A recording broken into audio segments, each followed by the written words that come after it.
Assalamualaikum warahmatullahi wabarakatuh. Selamat pagi semua. Salam Hari RTM ke-75 dan Orkestra RTM ke-60. Hari ini 1 April 2021 bersamaan 18 Syakban 1442 Hijri. Hari Khamis hari ini, hari yang cukup manis bagi kami warga kerja RTM, warga kerja yang pernah bekerja di sini, yang pernah berada di RTM. Saat-saat manis, saat-saat terindah akan terimbau. Hari ini yang ke-75 tahun, bukan saja di Angkasa Puri tetapi RTM bermula di Jalan Yang, di tempat lain, dan sejarah RTM ini sebenarnya begitu panjang. Dan hari ini kami membawakan seorang figura penyiaran yang cukup hebat.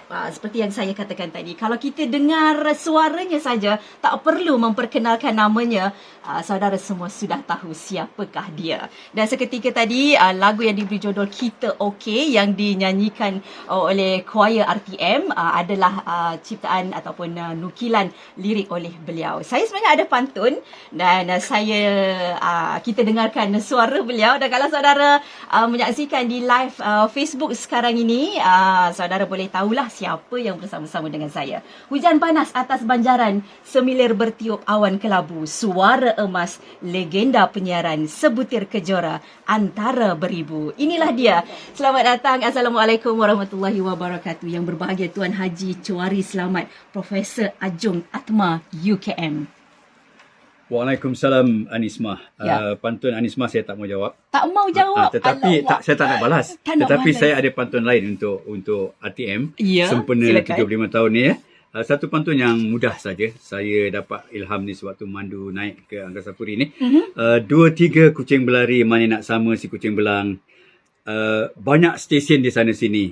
RTM juga tetap gemilang. Ya, Tahniah. betul. Bila saya betul. melangkah masuk ke Bukit Putera Angkasa Puri. Nama bukit ni Bukit Putera Ya. Angkasa Puri. Saya nampak satu suasana yang cukup meriah. Bukan macam nak sambut hari raya, tapi macam nak sambut menantu. Sebab di sana sini banyak kelompok-kelompok Ya. Ada yang sibuk tengah pasang ini, ada yang tengah pasang. Jadi suasana tu macam orang nak sambut menantu lah. Di dapur orang tengah buat apa, di pelamin buat apa ya. Tapi tahniah kepada RTM yang sudah berusia 75 tahun. Satu perjalanan yang cukup jauh ya. Cuma apa yang nak saya katakan kepada pejuang-pejuang hari ini, kita adalah pelopor. Kita adalah pioneer. Apa pun yang kita buat hari ini, kita telah mendahului semua yang lain-lain ya.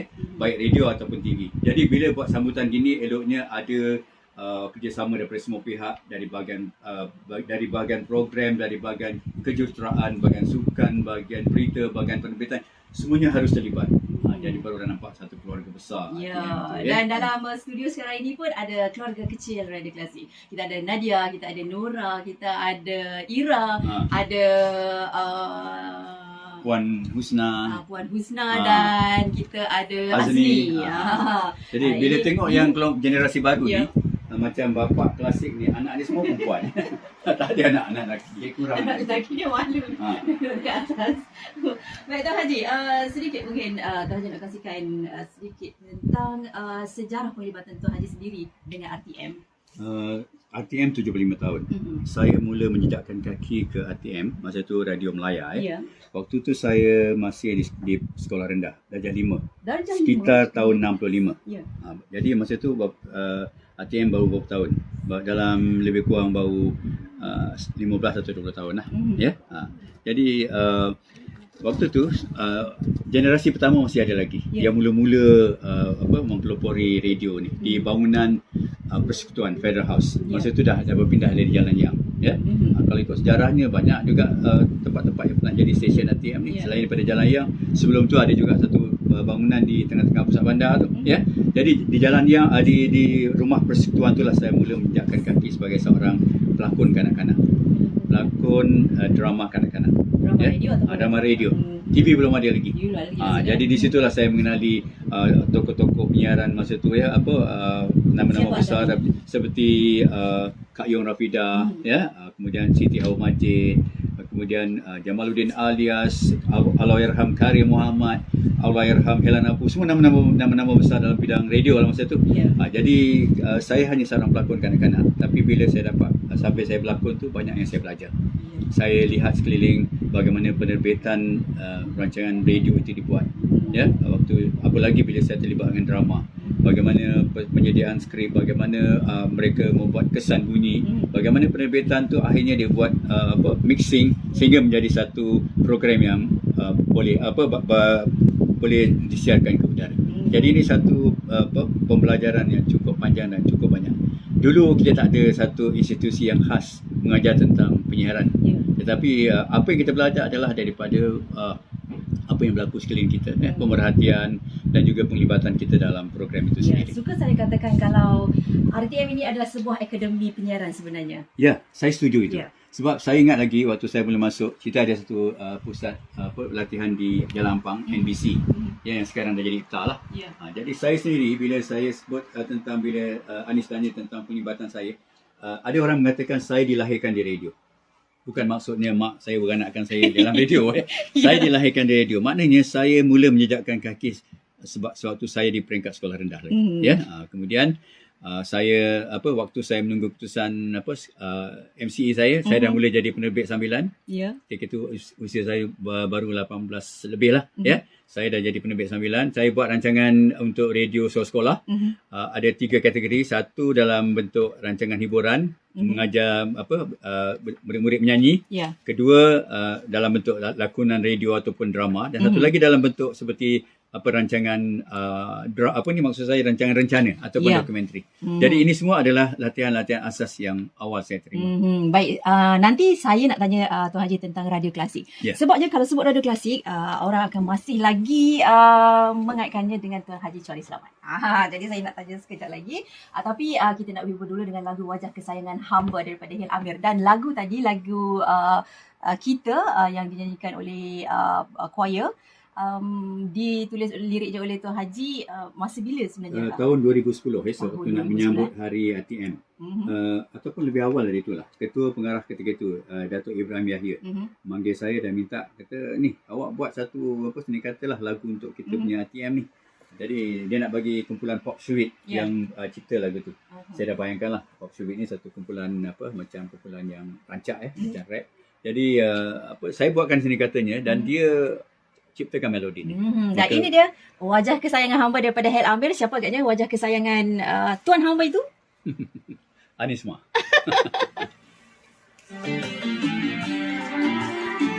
Yang cukup cantik. Dalamnya di dalam kandungan siaran ni semua ada.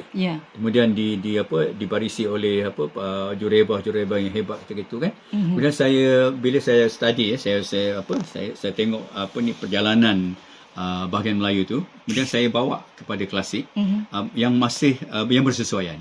Dan bila saya mula memegang jawatan di klasik tu, waktu tu dipanggil RIMA, Radio Irama Melayu Asli, yang mana satu siaran dia terhad, liputan siarannya terhad sekitar 40 km radius di sekitar Kuala Lumpur sahaja. Kemudian waktu siarannya pun begitu terhad. Masa tu saya mula-mula masuk tengah hari sampai malam. Lepas tu pula dia hanya lagu-lagu Melayu asli sahaja. Maknanya lagu asli, lagu Inang, Joget, sampai itu je yang boleh disiarkan. Yang ada rentak Melayu. Yang rentak Melayu. Tetapi bila saya menjejakkan kaki di RIMA ni, saya berjumpa balik dengan, pertama sekali saya berbincang dengan petugas-petugas pada waktu itu. Saya dah ada idea apa nak buat. Tapi saya tanya kepada mereka. Alhamdulillah, apa yang mereka suarakan tu sama dengan hasrat saya. Kemudian saya berjumpa pula dengan bahagian muzik orkestra, minta pandangan dari segi muzik supaya tidak lari konsep klasik tu. Alhamdulillah sama juga. Apa yang mereka katakan tu memang sudah ada dalam perancangan kita. Kemudian datanglah beberapa orang seniman-seniman kita seperti Allahyarham Iram Hasan, Datuk Iram Hasan, datanglah penyanyi Jesham membagi pandangan. Mengapa tidak RIMA dan ketika itu dikembangkan lagi. Jangan hanya tertumpu kepada lagu-lagu irama Melayu asli saja, tetapi buka lagi kepada irama-irama yang lain seperti masa tu pop dan sebagainya. Jadi bila saya dah dapat ini semua, gambaran-gambaran dari luar ni, pandangan-pandangan ni, saya dudukkan, kita buat satu perancangan di mana kita pelbagaikan lagi kandungannya. Kemudian kita berbincang pula dengan DJ ni, dari segi penjadualannya. Tapi alhamdulillah, sebab itulah adanya lahirnya nostalgia pukul 11 pagi. Ya. Apa tu, masihkah kau ingat? Apa tu, pukul 2 petang. Ya. Kemudian petang ada hati ke hati tu memang dah sedia ada. Kemudian malam pula ada yang Malam segar. Malam segar. Jadi ini satu penjadualan yang cukup cantik. Ya. Kemudian pengisian dia, lagu-lagu bagaimana? Kan bila segmen ini bagaimana lagunya, segmen ini bagaimana lagunya. Ini yang kita perkasakan. Dan kemudian kita kena ingatlah bahawa stesen kita ni, Kelas ini adalah yang mengumpulkan segala khazanah tentang muzik. Ya. Jadi bila minta maaf, bila dah jadi penjenamaan semula, dah jadi Classic FM. Ya. Kemudian dia berkembang pula kepada stesen nasional, bergabung dengan radio nasional jadi Klasik Nasional, maka peluang tu untuk penyebaran lagu-lagu itu semakin meluas. Semakin meluas ya. Dan saya tertarik sebenarnya pada waktu itu juga kita ada jurehebah yang muda-muda, yang baru-baru. Kenapa agaknya Klasik berani mencuba yang jurehebah ni tak pernah pun jadi jurehebah. Bila Kita saya baru-baru masa tu. memegang jawatan di RIMA masa tu, saya ditinggalkan hanya berapa orang jurehebah aja. Yang jurehebah yang hebat-hebat tu sudah dibawa keluar. Ya. Cuma ada berapa orang yang veteran pun yang dah nak pencin masa tu, seperti Puan Hajar Rokiah Ramlan, Arwah Haziz Abu ya. Kemudian ada Adibah Effendi, kemudian yang lama sikit ni, yang baru sikit Nora je ditinggalkan itu. Jadi saya mau tidak mau saya minta izin untuk membuat melantik jurehebah baru yang masa tu memang betul-betul fresh. Ya, mereka ni sama ada baru habis belajar ataupun memang belum bekerja lagi lah. Itulah datangnya seperti Yusmawati Yunus, kemudian ada Liza Hasliza Ibrahim, kemudian ada Khairul Munira, ada seorang yang dah jadi cikgu tu, Izani Zakaria, bukan, Zaiti Ahmad. Kemudian Izani kemudian datang. Waktu mereka ni mula-mula saya latih dulu di luar sebelum mereka masuk ke studio. Kemudian bila mereka mula-mula ke udara, macam-macam komen yang saya terima. Beberapa panggilan, ada yang marah, ni apa ni budak sekolah pergi panggil jadi JJ ni, cakap pun tak pandai lagi. Jadi selama 3 bulan mereka terpaksa bertahan lah. Saya tak boleh elakkan mereka sebab kita memang kekurangan DJ waktu itu memang tak cukup. Jadi setelah 6 bulan mereka ke udara, barulah dapat dengar suara tu benar-benar suara seorang DJ radio. Jurehebah ya. Baik, ini lagu Hati Sepi Seorang Perempuan daripada Linda Elizabeth. Hati sepi seorang perempuan, tapi liriknya ditulis oleh seorang lelaki. Mungkin Tuan Haji boleh perincikan sikit je. Okey, bukan kita dengar lagu dulu. Kita dengar dulu. Kita dengar dulu apa yang terkandung dalam Hati Sepi Seorang Perempuan.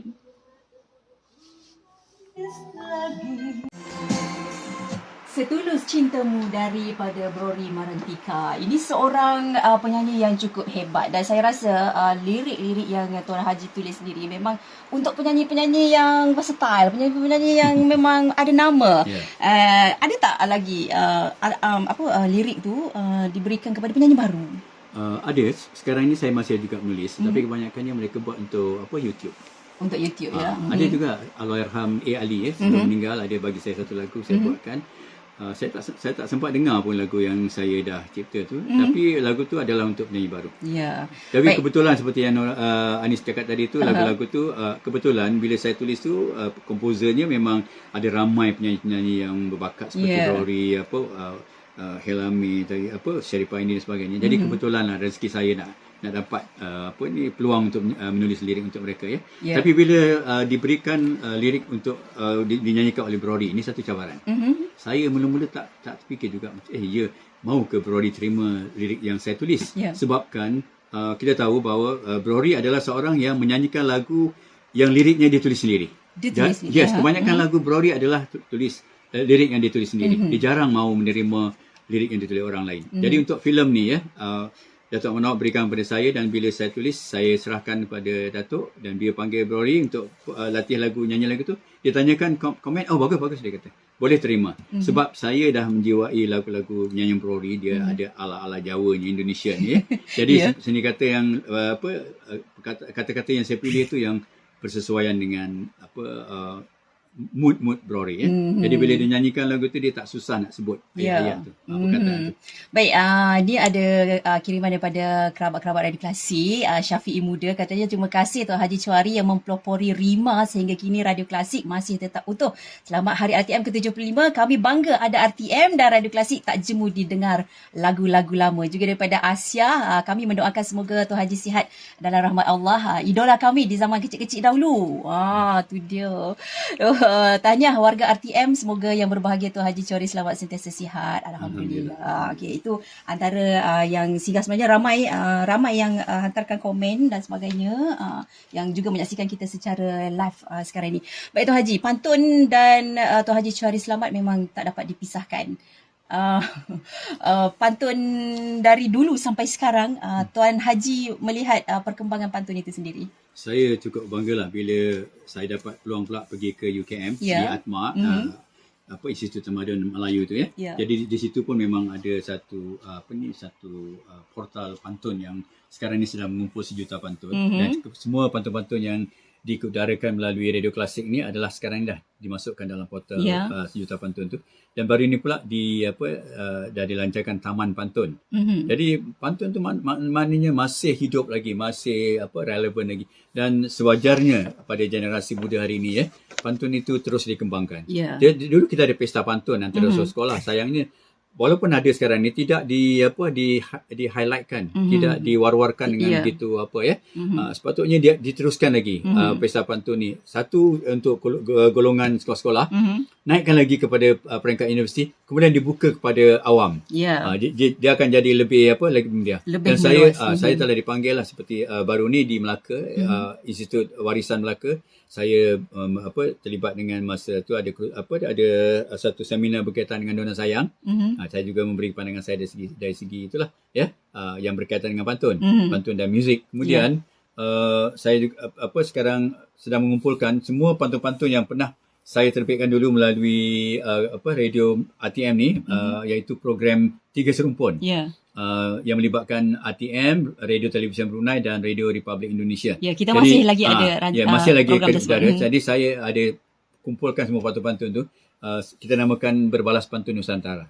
Jadi kemudian ke mana-mana bila saya pergi, orang akan kaitkan saya dengan pantun. Jadi, di antara Radio Klasik, di mana pantun itu duduknya? Pada saya dia adalah nadi kepada Radio Klasik. Kalau tak ada pantun tu bukan Radio Klasik. Sebabnya satu pantun di Radio Klasik ni, sama ada kiriman pendengar ataupun yang diungkapkan oleh penyiar-penyiarnya sendiri, adalah pantun yang betul-betul betul dari segi strukturnya, dari segi pembayangnya, dari segi maksudnya, ada bunga-bunga bahasa yang cantik dan betul-betul mengikut suku kata dan sebagainya. Ini harus dikekalkan, sebab ini akan menjadi satu teladan kepada pendengar-pendengar kita, kepada generasi muda kita, bagaimana nak cipta pantun. Kalau tidak, nanti kadang-kadang tak apa boleh buat pantun dua kerat, selagi dia punya rima, dia punya pemilihan kata-kata, bunga-bunga bahasa tu mesti disusun dengan baik. Baik, Tuan Haji, kita dah nak sampai ke penghujung. Sebenarnya saya banyak lagi soalan nak tanya. Tapi mungkin ada slot lain nanti, insyaAllah.